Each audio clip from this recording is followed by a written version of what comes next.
Hello, everyone, and welcome back to our special Rail series in partnership with our friends over at Railbookers. I hope you enjoyed episode 1 on scenic and iconic destinations. I loved having the opportunity to speak about trains with both Matt and Jim. Jim has obviously been on our podcast before, Jim Marini, who is Frank's younger brother, as he was keen to point out to everybody.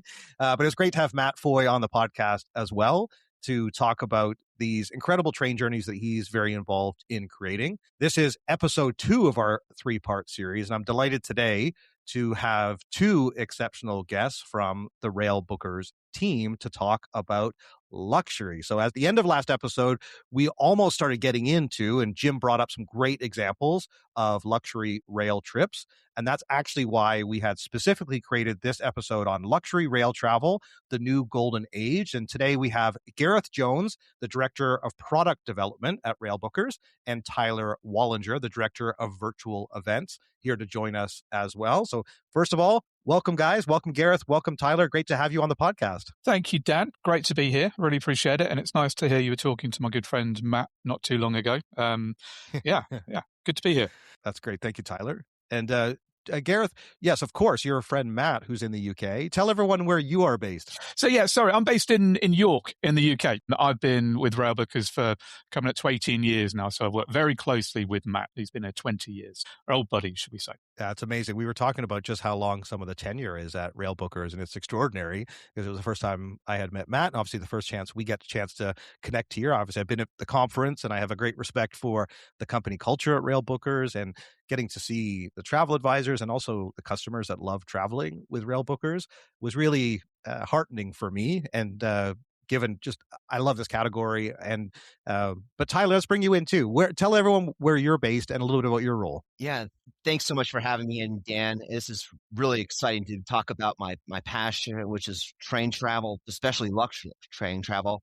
I'm actually based in Coeur d'Alene, Idaho, and I've been with the company for about 8 years and started actually with being in the contact center, being one of our account executives, and basically working through the ranks to become an inside sales leader and join into our business development team. And then, of course, now being our director of virtual events. Fantastic. Yeah, no, I appreciate joining us. I'm sure as soon as the listeners hear the 2 different accents that you each have, also the different perspectives you have from your positions at Railbookers and how ultimately it connects to the luxury experience, because this is a category that I'm incredibly bullish on, like not only rail travel, but luxury travel. We've seen this market be much more resilient post-pandemic, giving other factors that are at play in global events.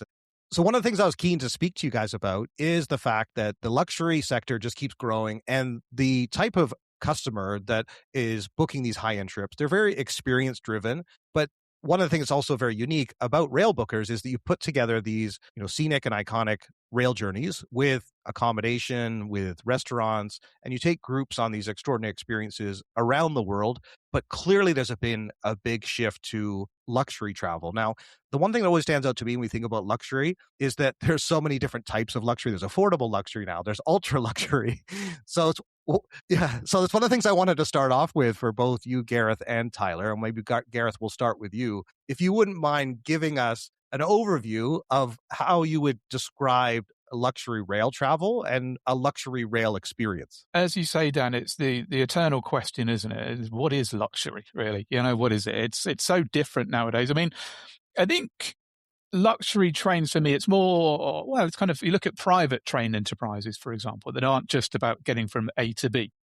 But then, as you say, the whole aspect is changing so much. But now these national rail operators who have traditionally just serviced from A to B are getting involved in the luxury side as well. Thinking of Trenitalia's Excellence class, for example, where, you get a cooked meal served to your seat and fine dining all the way throughout. But I think it's that different level of service, There are so many different varieties of luxury train, be it the Glacier Express Excellence class, where it's just the views out the window, or a 16-night 5-star odyssey across Africa. They're very different experiences, but what they all have in common is just the elevated level of service on board. It's not just a ticket collector or a trolley service with sandwiches, for example. It's that elevated level of service wherever you are on a train. And Tyler, how would you describe rail travel, a luxury rail travel? Yeah, luxury rail travel is not just about getting from point A to point B. It's more about the experience, feeling immersed with the luxury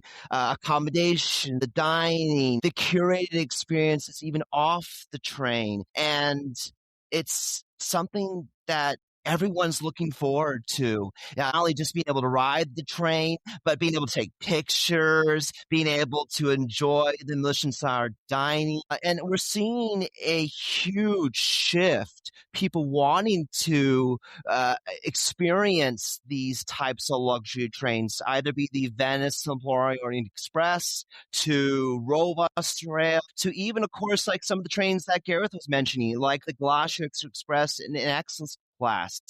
Bring both the exclusivity and the deeply experiential side of what guests are looking for and to experience a luxury train. Yeah, I like that you said Glacier, even though you have an American accent. I like that you picked up on his British pronunciation, the Glacier or Glacier.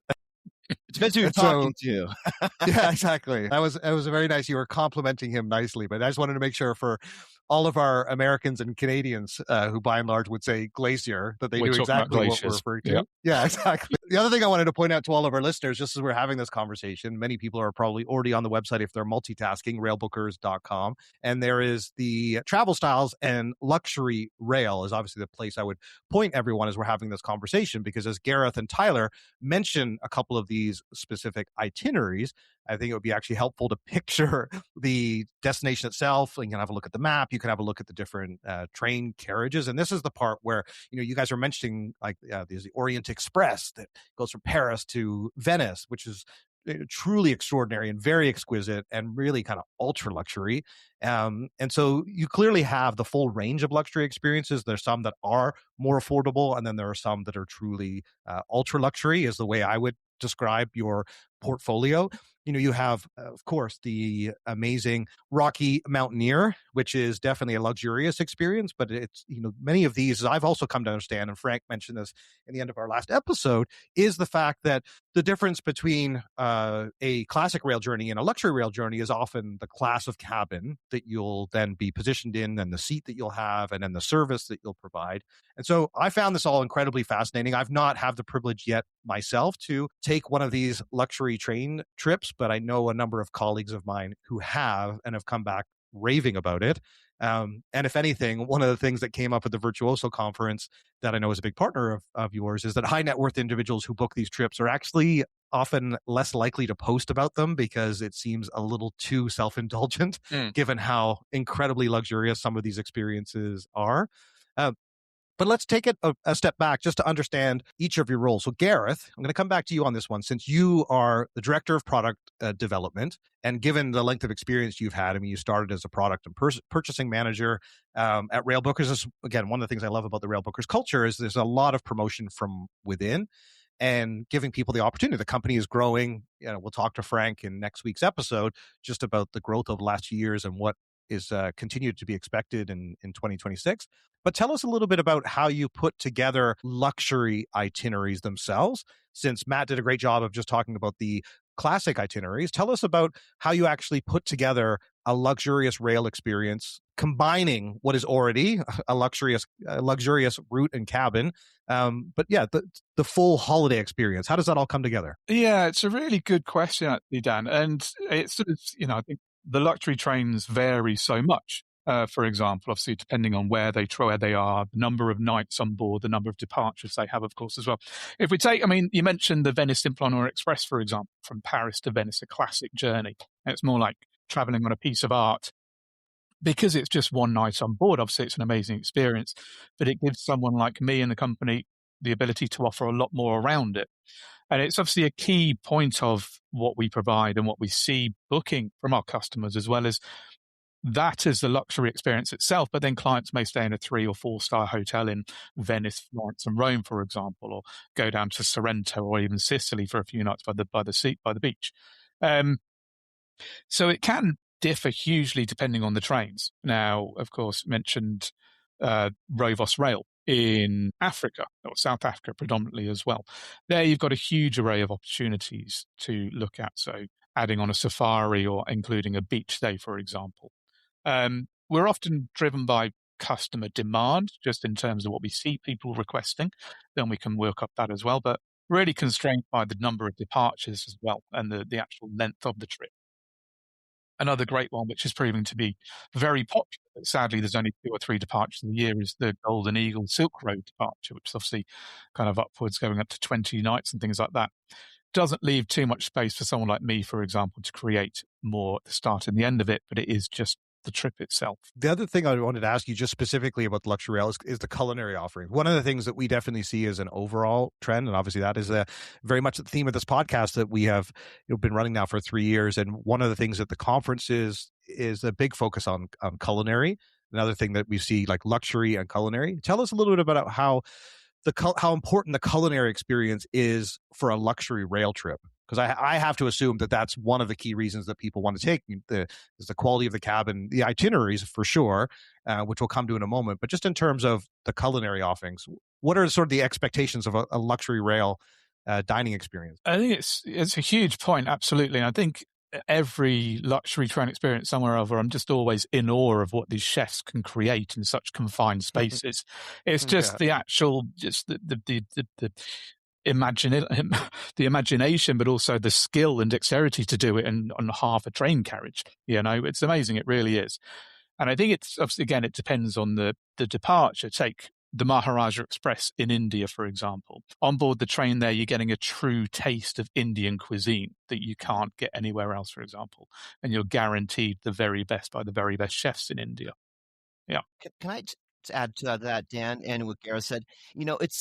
It's the dining experience is part of the curated experience on board these luxury train chains, and they're getting some of the best chefs in the world, like Andrea Chan for the Eastern Orient Express. And, they're using the best ingredients, local sourced resources, and turning art to a masterpiece that we can all enjoy. And that's part of the memories that they'll take back.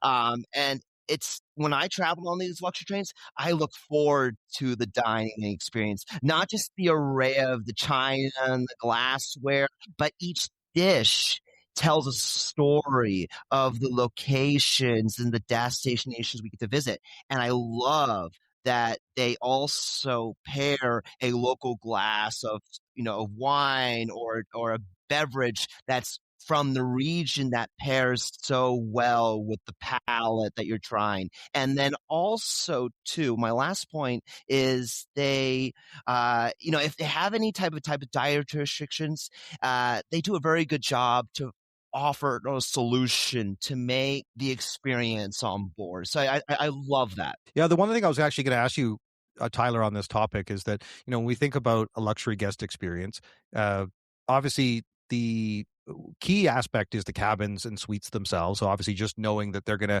meet modern luxury expectations, which I'm keen to get your take on, given that obviously it does vary between the different routes and itineraries that are offered. But that's something that's special about each of the different train journeys. And you have this combination of, epic cabins with, stunning scenery. But one of the things that's unique about Railbookers is the off-train excursions. And I was keen to know how important that is for a luxury traveler when, they want a great place to stay, they want to be able to have great meals, and they want to be well taken care of. But when you actually are planning the excursions for luxury travelers, how do those differ from the classic experiences, or do they? First of all, they're very essential. I think the off-train excursions are part of the elevated experience. So as soon as a guest is embarked from the train, there's usually a small group or even a private experience, depending on the luxury train you're going. And they'll take them to something or somewhere that they've never imagined. So I'll give you a perfect experience from my own journeys, traveling on board Rovos Rail with Gareth. And we were able to disembark from the train, and there was a safari experience that took us into Hwangi National Park, one of the largest national parks in Africa, and getting the chance to see the big five. We saw the lions, the elephants, giraffes, so much wildlife. We were at one with nature. And what I love, about some of the luxury off-train excursions compared to a classic off-train excursion is that it's the elevated luxury is throughout the off-train excursions. So if there's something that, a guest wants to do, or want to take a little bit of a side track, no worries. They can be able to tailor that. Perfect example, when we were at Matapos National Park, some of the guests didn't want to visit Cecil Rhodes's grave. They wanted to actually go see the cliff paintings from the natives, and they were able to make that happen. So it's nice to see that it's not just one thing and done. It's elevated throughout. Right. And one of the things that luxury travelers, we certainly all know about luxury travelers, they want things to be personalized. They want to make sure if it's if a couple's trip or a multi-generational trip or a family trip, family and multi-generational have been big drivers of luxury, which is why I mentioned those two traveler profiles in particular. And since most of our listeners are travel advisors, they work at travel agencies and trying to wrap their head around selling luxury rail, clearly there's a compelling commission incentive for travel advisors, given the premium nature of the product.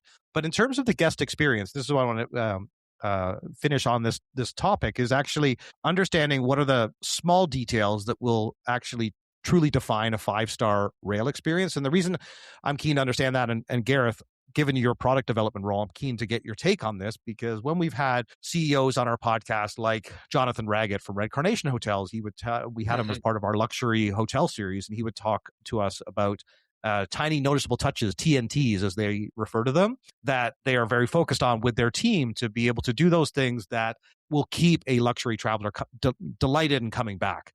And when you think about a brand like Insight Vacations, which I know Frank knows well, and a lot of us have great experience on the tour operator side, one of the things that Insight's known for is their flourishes. Now, customers don't need to know about the flourishes, or they just get to experience them, but it's all kind of built into the itinerary that we're going to make sure that these little indulgences are something that's just going to be built into the itinerary. How does that apply when it comes to a 5-star rail experience?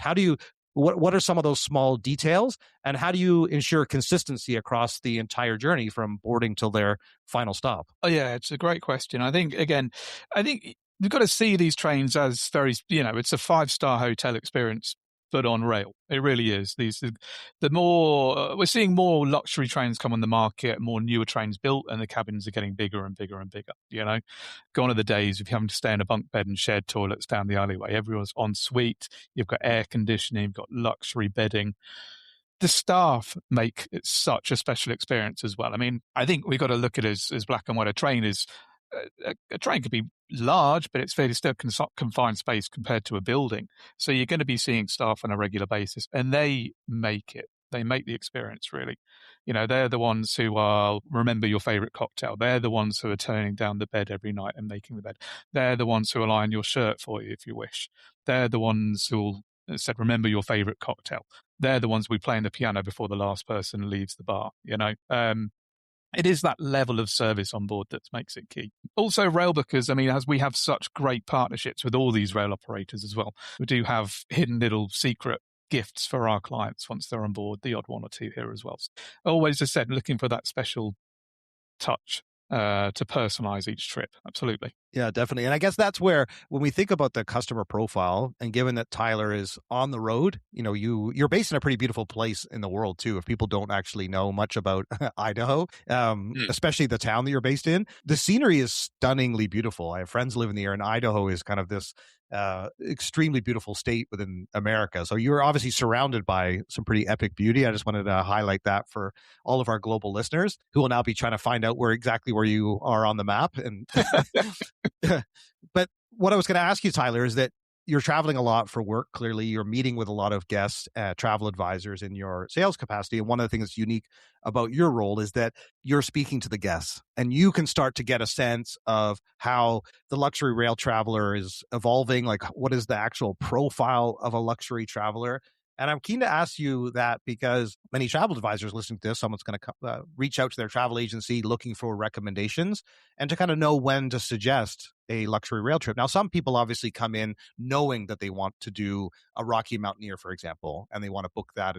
But they can discover actually Railbookers offers all these itineraries with all these different train journeys. But tell us a little bit about the luxury rail traveler. Tell us a little bit more about who they are, where you're seeing the growth of this specific profile for luxury rail travel, and just give us a bit more of a definition or a view of what that profile looks like. Yeah, that's a great question, Dan. I would say that the luxury traveler isn't just looking about the transportation or getting from point to point A, point B. It's about the experience. They are looking for something that is just the awe and the wow, but something that resonates with them, something that is going to offer them incredible scenery, immersing in themselves in the culture. I always look at comparing some of the experiences that are out there, like a yacht experience or, a private guided experience. And many guests want that similar, intimate, awe-inspiring, that the immersive way of travel, and they're popping up all around us, and that's where luxury travel on board these luxury trains is able to accommodate those types of guests. And I always start with this is, are you a person who is looking for a elevated experience? Are you a person who, enjoys history, wants something more intimate? Are you looking for, something that's a little off the beaten path, and even seeing if they're celebrating a special occasion like an anniversary, a honeymoon, or maybe it's something completely different. Let's say the kids are out of the house and they want to just get back out there and explore and do something that they've always dreamed about or even seen on social media or on a video. And that's where it starts. But what we are seeing is this exceptional wave of guests who want to experience some of these luxury trains. And I'll even say one last thing on, you mentioned multi-generational. And believe it or not, I'm actually doing a trip next year with my family where it's my kids, my wife and I, and we're taking my in-laws who have never done a luxury train, and we're doing the Venice Simplon Orient Express. And we're so excited to share a little bit of that passion and a little bit of that high touch luxury that they've never experienced before in their entire life. So it's going to be really cool to experience that. Well, you point out something really interesting there. So we have this, multi-generational travel trend that is very clear, and especially given the generational wealth transfer that's about to take place over the next, 10 to 20 years. And you've got a lot of retirees, half have retired. The baby boomers, half of them are retired, half of them will retire in the next 5 years. And they have the money to take these kind of trips, but they want to take their kids and their grandkids. So the multi-generational, you're seeing it on river cruises for sure, with itineraries that are built for multi-generational travel. And it specifically speaks to the luxury end of the market because those wealthy grandparents, they want to have a luxurious travel experience, and they're taking everyone else along for the journey. It's not necessarily the trip that the kids or the grandkids would choose first, but obviously they're delighted to be on a luxurious trip. And so you pointed out a couple interesting things there that I just wanted to underscore and then also go back to you on, which is whenever we're marketing travel, one of the things we're trying to figure out is, who we're talking to and what stage they're at and why would they consider this trip. And you mentioned milestone events like an anniversary, and obviously sometimes we call them milestone events or we can call them celebration travel. When we look at places like Africa, why people go on safari, it's overwhelmingly anniversaries, retirements, or 50th birthdays. And if you go on a trip, for those of you who have done this and have met their fellow guests, you'll realize they pretty much fit into most of those criteria. How does that relate to luxury rail travel? And I guess my specific question is, how many of the people that are taking a luxury rail trip are going for a milestone event? Like an anniversary or a specific cause of celebration, and how many people are actually just going to take luxury rail trips because they now just love this category and it's their preferred style of travel? Yeah, I would say from the travelers that we vetted, most of them are celebrating a special occasion, either be a retirement, like you mentioned, or a special occasion like an anniversary, a birthday, honeymoon. And by the way, we're seeing a trend to even younger travelers who want that little touch of luxury. And I know you mentioned the concept of like, hey, why are they wanting to go towards a luxury train? I think it's because of it not being a large vessel or a large bus experience. It's something more intimate where most of these trains have less than 30 cabins and suites on the train. So they want something a little bit more less crowded, a little more intimate, and a little bit more that setting that they can be able to unplug and focus on what's around them, being able to talk to others and connect. I think that's what we're missing is the connection with either their loved ones or with their family or even the destination that they're visiting. I think if I may, Dan, as well to jump in, I think you touched on something which we've seen a lot of as well is you'll get a call from somebody saying, I did the Rocky Mountaineer a few years ago and I really enjoyed it, but I want to take it a step further and perhaps go on another luxury train that are asleep on the train, for example. You do find more and more people who will take one and then they'll want to take another one and add to the bucket. You know, they want to pin badge from the next one, for example. Yeah, I Yeah. agree. One of the things I wanted to ask you about there is repeat rates for rail travel. I know it's really high for ocean cruise in particular. They do a very effective job of trying to encourage people to book even on the ship for their next trip. And they're pretty sophisticated in their marketing because they know that the lifetime value of a customer is so high if they can hook them into their specific style of ocean cruises or even river cruises for that matter as well. How does that work with luxury rail and specifically for Railbookers? Do you see a high repeat rate for people who book luxury trips? Yeah, we do, absolutely. It's more and more and more. I said people mentioning perhaps they've taken one, now they want to try sleeping on a train, now they want to try sleeping for more than one night on a train, for example. Something which over the past few years we found really, really successful as well, which you missed out this year, was we always launched a trip called Around the World by Luxury Train, where it's actually combining 7 or 8 luxury trains around the world, which has seen huge pickup in terms of people wanting to see the differences between the different trains, but also seeing it as these things as an attractive way of seeing destinations, not just the train itself, but experiencing the destination through that train. Yeah.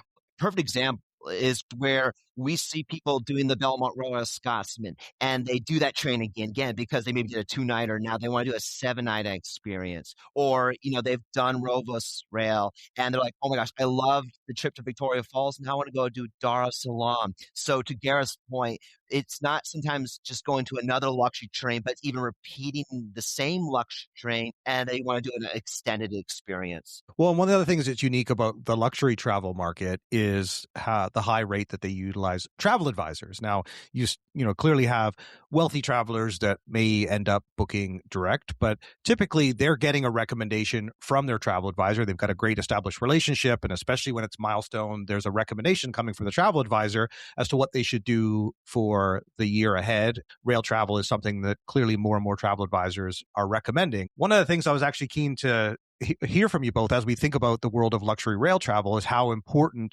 travel advisors are in the mix and what ultimately makes it a compelling sell for travel advisors. Of course, I've mentioned commissions. That is, clearly a big part of our industry and our business. And so that is, one factor, but oftentimes it is just one consideration. Ultimately, they are looking for a company that they can recommend confidently where they know their customers are going to have an amazing experience, and also the likelihood that they're going to take another trip. When they come back, they want to take another Railbookers trip to another destination or another train itinerary. Tell us a little bit about the advisor category and how important and relevant they are for luxury rail. They're absolutely vital. I would say that a good portion of our market is travel advisors, and we heavily depend on their expertise, but as well as their clientele that are interested in luxury travel. And believe it or not, most of their luxury travelers are the right fit for our luxury vacations. And believe it or not, we're also seeing many of those guests who are normally luxury cruise travelers are now being offered an alternative option saying, hey, I've done this luxury cruise. What else is out there? And their travel advisors like, hey, have you thought about a luxury train experience? So they're also helping us sell the product as well.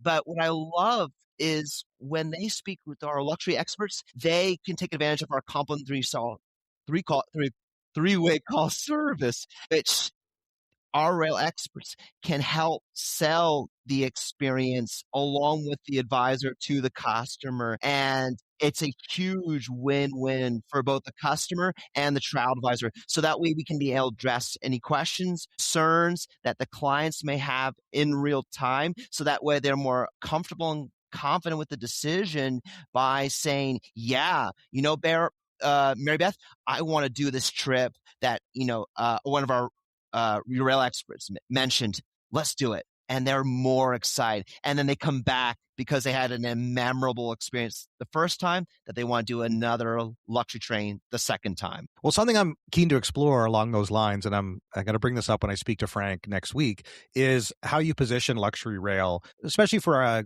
customer who has not traveled rail before. And so when someone is going into a travel advisor, I always think back to all of, there's always a few USPs or unique selling propositions you're trying to focus on. Cruise will often use the unpack once as an example of why you should consider cruising. A lot of people have hesitations about cruising because they're not sure how they're going to feel on the water. It's literally the biggest obstacle for cruise growth is people who haven't cruised before that actually just are hesitant to go on the water. And some of them for the right reasons, but some of them may not have an issue at all. So it's one of the things they have to overcome. But when someone is considering a luxury rail experience, what are some of the things that you would highlight for someone who has not taken one of these trips before? And specifically when travel advisors that are on those three-way calls, or when travel advisors are advocating or encouraging for their guests to take a luxury rail, what are some of the things that you specifically call out about this style of travel and why you should take a luxury rail trip versus other luxury trip experiences? Yeah, it's a good one. It's again, it kind of depends on the train, I think, really. I think one thing to note is being on a luxury train. If you're on a train that's a multi-night trip, for example, every stop you make, people want to know who's on the train. People want to know who you are. You are the star of the show. It really is that case. I think it's the nature of the journey as well. There's still an element of romanticism about traveling by train, about sleeping on a train, about dressing up for dinner, that sort of experience as well. It really it kind of attracts itself well to that milestone experience, of course. But it's just the uniqueness, I think, as well. I really do. We're so used to sort of a train goes from A to B. That's what it does. But to actually get on there, have an amazing gastronomic experience, see some exclusive sites, have some exclusive experiences, and get off at the other end in a new country, there's no other way to do it, Mm-hmm. And is there a specific itinerary, Gareth, that you would point to? I know we've mentioned a few. When someone's considering it for the first time, when you would point them in the direction of, have a look at this specific itinerary. And I know this is where it's a combination of so many things, because the one thing that's really unique about rail travel overall is that it's going to take you to places that are likely inaccessible through other forms of transport. There's a beauty to river cruising by going to these smaller towns, but you're still limited to the rivers. Train journeys, obviously, you can start in one city and end up in another. And so there's a lot you can see along the way, but you can see it from a unique perspective from the train and where these tracks have been built over time. And so there's something that you can't get elsewhere, as far as I'm concerned, from a train experience. And also, I genuinely love the experience of being on a train. I find it much more soothing and relaxing compared to being on a plane or on a coach, for example. Those are a couple of things that stand out to me as to why I would be interested, or myself, my wife, or our family, in taking a luxury rail trip. I'm actually very keen to do a trip like this with my mom in the near future, and because she loves rail travel. And I thought this is actually the perfect way for us to do this. It's something that's a bit more luxurious, and it would be the right pace for her. And it would be a really special experience for us to have gone on one of those journeys. So if you were to point people like me and other of our listeners towards one or two luxury itineraries to consider, what would those be? Oh, it's a good question. Good question. I think personally, we look at routes. I think ideally, again, if money is no object, Paris to Istanbul, it's the classic European route. You've got two different operators who run the train, who run that route. Slightly different routes. Belmont, for example, you stay in a hotel for 2 of the nights. You're not on the train the whole time. Golden Eagle, you're on the train the whole time for the 5 nights, but you see some amazing things along the way. And you see the change in Europe from the modern West to to Istanbul, the heart of Eastern Europe, the heart of on the border with Asia as well, 2 different continents. I think part of it is not just the experiences, but the places that it travels through as well. If you don't have 5 nights, as the journey is for both trips as well, then perhaps I've referred to it before, the excellence class on the Glacier Express or Glacier Express, forgive me, it's fantastic. It really is. It's 8 hours on board. There's about 30 seats in the carriage. You have the biggest windows on the whole train. You've got a 6-course gourmet meal on board with matching drinks as well. There's no better way to see that amazing scenery than in those seats. And this is the only train that runs that full route as well. There's no other way to do it. Yeah. Tyler, what would be yours? I would say it's asking the right question first. Is figuring out where have you maybe have been, or maybe that you want to go back to visit, and then figure out what are some of your interests. So are you a person that likes to explore? Are you a person that is interested in the gastronomic cuisine? Or are you a person that wants to sit back, relax, and watch the world go by? So it's just figuring out who you are as a traveler, and then start figuring out, okay, well, based on this, based on what you share with me, I could recommend this alternative option. So, like, for example, like Gareth mentioned, the 2 routes from Paris to Istanbul, there are those 2 luxury trains, but they're unique in their own right. So, for example, the Venice Simplon Express is a high 5-star experience where you are dressed to the nines. You're wearing black tie, full gowns for dinner, whereas the Golden Eagle Danube Express is a bit more relaxed environment. It's not as dressed to the nines if you want to, but it's a little bit more of that casual luxury. It's just figuring out who you are and what option makes the right sense for you. Got it. And so one of the things that you both have pointed to when looking at a luxury traveler is that they are already familiar with other styles of luxury travel. And we've talked about river cruise.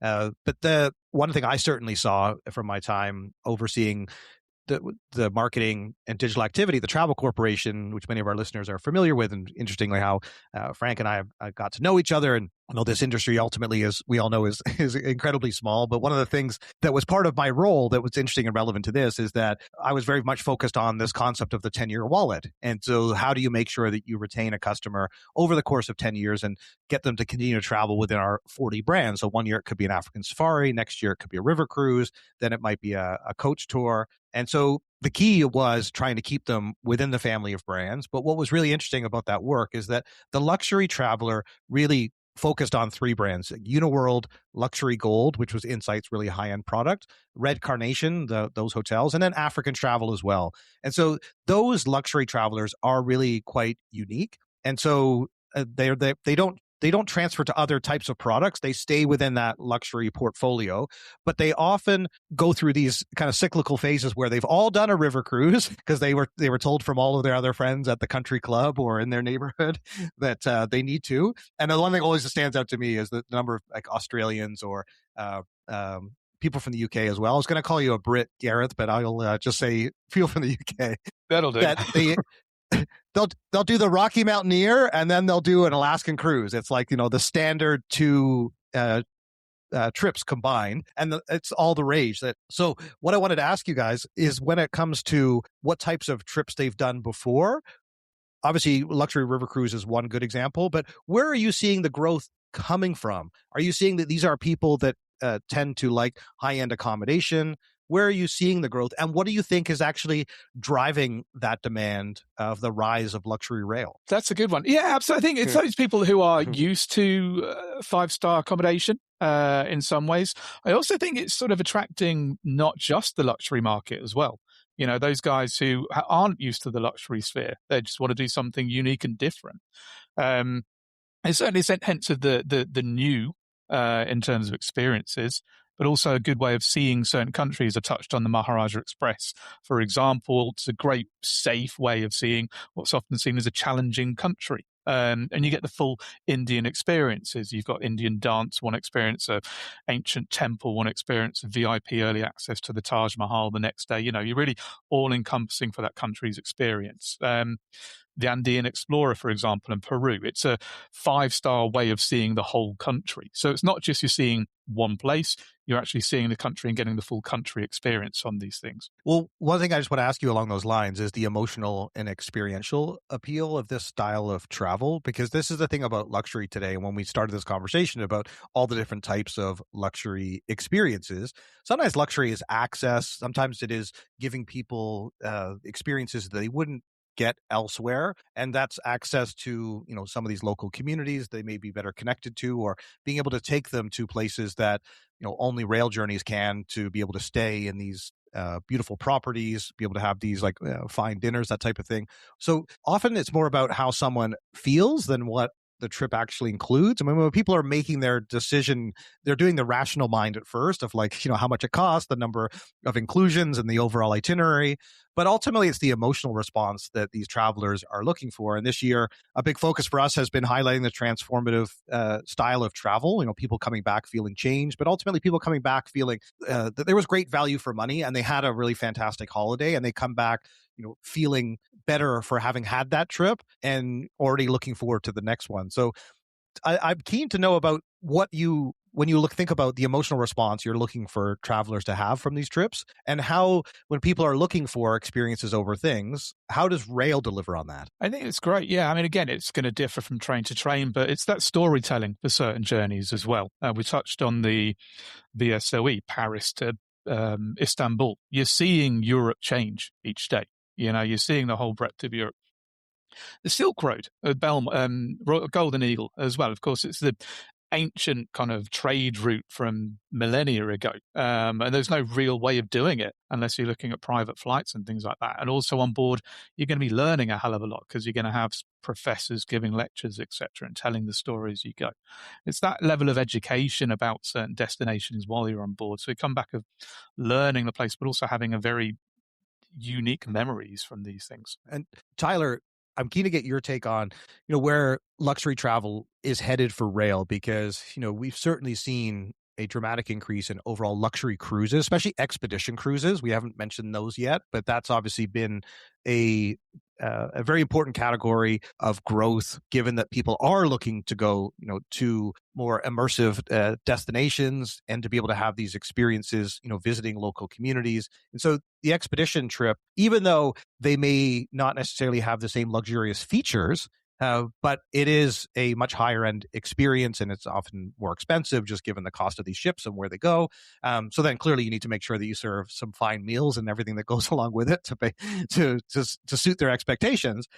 But when you look at the luxury space, how do you think rail compares? And what do you think is ultimately kind of unique about rail? And I guess where I'm going with this is because I would rather be on a train than I would be on the water.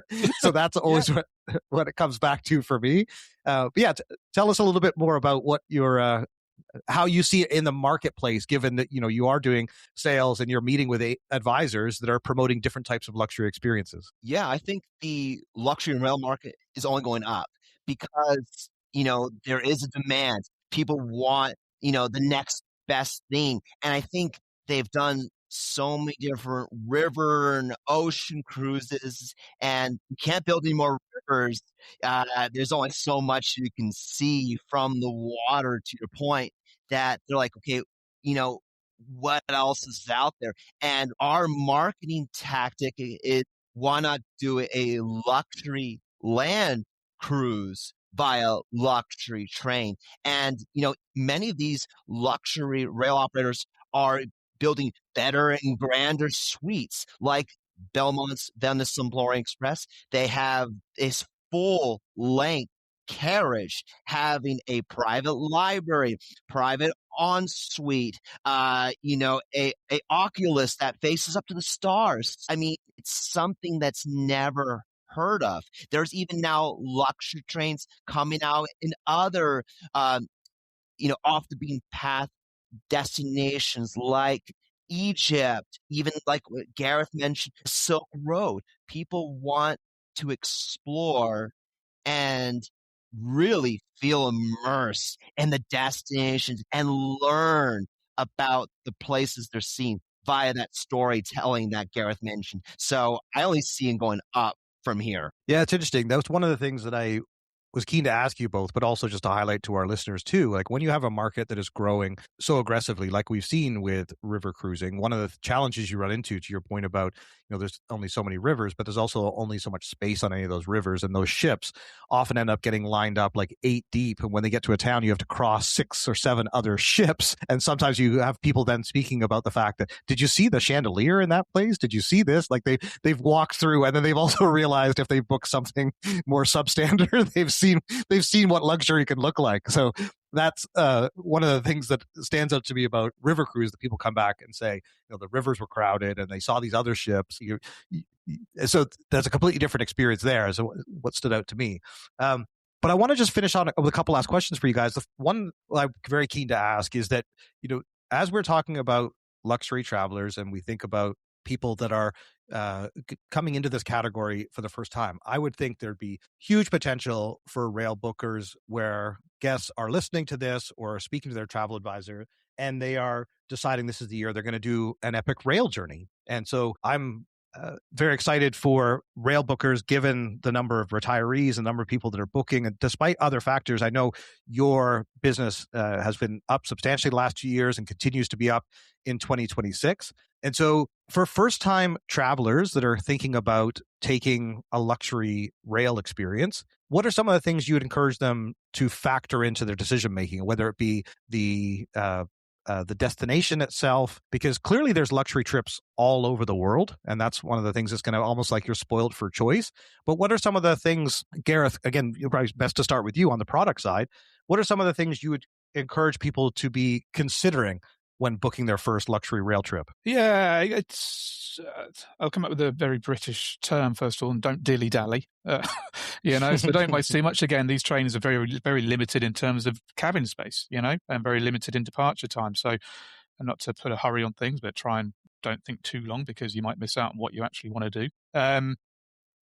And don't worry. It's, as said, people might be dreaming of going to a destination like India, for example, but worried about the actual quality and things like that. These luxury trains really are the pinnacle of what's possible by rail. Each and every one of them. You're not going to get a substandard experience on any of them. To Gareth's point, it similar to what we would say in America is, don't wait. Book today.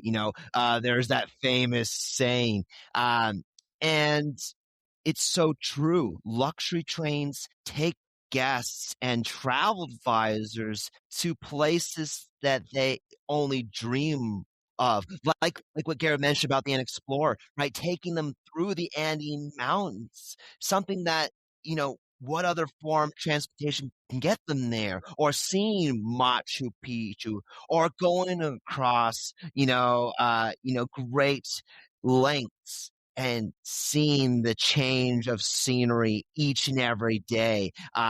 It's nothing like that in the world. It's really immersive. Cool. And I've got to ask you, Tyler, what's next on your bucket list for rail journeys? What would be, actually, give us a highlight of one journey you've done that you would highly recommend people to experience, and then where you're planning to go next. So that's a tough but good question, Dan. I would honestly, Rovos Rail was one of my favorite train experiences.